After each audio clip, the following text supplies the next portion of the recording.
ملے گی جنت پیے گا کوثر، ملے گی جنت پیے گا کوثر، اسی کو محشر میں چین ہوگا۔ نبی محبت کریں گے اس سے کہ جس کے دل میں حسین ہوگا۔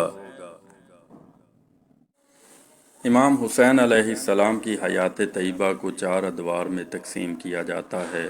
ابتدائی دور رسول اللہ صلی اللہ علیہ وآلہ وسلم کی زیر تربیت گزرا، دوسرا دور اپنے والد گرامی کے زیر سایہ گزرا، اور تیسرا دور آپ کے بھائی اور آپ کی اپنی امامت کا زمانہ ہے۔ آخری دور انتہائی مختصر لیکن انتہائی اہمیت کا حامل رہا ہے۔ اس دور میں آپ کی زندگی کا اہم ترین واقعہ کربلا رونما ہوا۔ کربلا کا عظیم واقعہ امام حسین علیہ السلام کی عظمت اور بلندی کردار کا پتہ دیتا ہے۔ امام حسین علیہ السلام کا حسب و نسب بلند و اعلیٰ ہے، اور ان کی خاندانی خصوصیات کی نظیر کسی دوسرے انسان میں نہیں پائی جاتی۔ اسی وجہ سے آپ کے اخلاق و اوصاف میں بلندی نظر آتی ہے۔ آپ کے مکارم اخلاق درجہ کمال پر تھے۔ سخاوت و کرم امام علیہ السلام کی اہم ترین صفات میں سے ایک ہے، اور یہ صفت انہیں اپنے جد رسول اکرم صلی اللہ علیہ وآلہ وسلم سے ورثے میں ملی تھی۔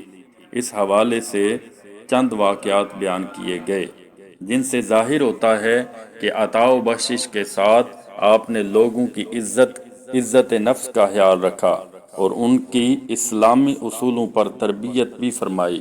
صبر و استقامت میں امام علی مقام اپنی مثال آپ ہیں۔ آپ کا صبر دنیا میں ضرب المثل بن گیا ہے۔ آپ کے صبر و استقامت، عزم و ارادے اور دلیرانہ جنگ پر فرشتے حیرت میں پڑ گئے۔ امام حسین علیہ السلام میں حلم و بردباری بھی اعلیٰ درجے کی تھی۔ غلاموں کی غلطیوں سے چشم پوشی کے ساتھ انہیں آزاد کر دینا آپ کا شیوا تھا۔ دشمنوں کی گستاخیوں کا جواب نہایت نرمی اور ملائمت کے ساتھ دینا آپ کی اعلیٰ ظرفی کا ثبوت ہے۔ تواضع و انکساری اولیاء الہی کی بنیادی صفات میں سے ہے۔ امام حسین علیہ السلام کی تواضع کی کئی مثالیں اس مقالے میں نقل ہوئی ہیں۔ امام حسین علیہ السلام کی شجاعت و بہادری انتہا درجے کی تھی۔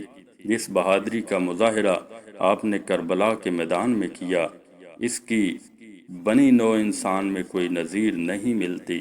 امام حسین علیہ السلام نے موت اور زندگی کے فلسفے کو واضح کر دیا۔ تاریخ شاہد ہے کہ حسین علیہ السلام غم زدہ، دل شکستہ، تشنہ و گرسنہ اور بیٹوں، بھائیوں اور یار و انصار کی شہادت کے صدمے برداشت کرنے کے باوجود جب تنہا تلوار کھینچ کر یزیدی لشکر پر حملہ آور ہوئے تو تمام گزشتہ بہادروں کے کارنامے محو ہو گئے، اور انسانی حافظے میں قیامت تک اس شجاعت و جرأت کی تصویر محفوظ رہ گئی۔